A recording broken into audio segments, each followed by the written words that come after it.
ఏరా నా బండి పని అయిపోయిందా? అయిపోయిందిరా, రిపేర్ చేసి అక్కడ పెట్టా, పట్టుకెళ్ళు. ఏరా ఎంతమంట? ఏంట్రో కొత్తగా మాట్లాడుతున్నావు? నువ్వు నా ఫ్రెండ్ అవరా, డబ్బులు ఏమొద్దు కానీ బండి పట్టుకెళ్ళు. నాకు తెలుసురా నువ్వు తీసుకోవని.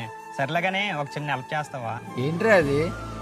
50,000 కావాలరా, 5-6 నెలలు ఇచ్చేస్తా. 50,000 హీరోకి నిన్న షాప్ రెంట్, పిల్లల స్కూల్ ఫీజు కట్టేసాను.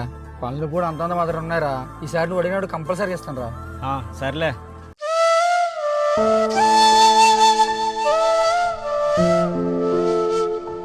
ఏంటన్నా ఎక్కడికి వెళ్ళి వస్తున్నావు?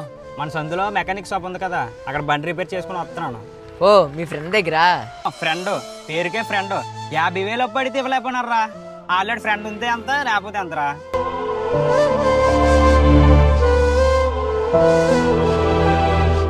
అన్నా ఇప్పుడు మీ ఫ్రెండ్ కనిపించాడు. అన్నా నువ్వు ఎన్నిసార్లు హెల్ప్ చేసావో నాకు తెలుసన్నా, ఒక్కసారి హెల్ప్ చేయనందుకన్నా అంతలా మండిపోతున్నాడు. వాడి తప్పేం లేదురా, నేటి సమాజం అలా ఉంది.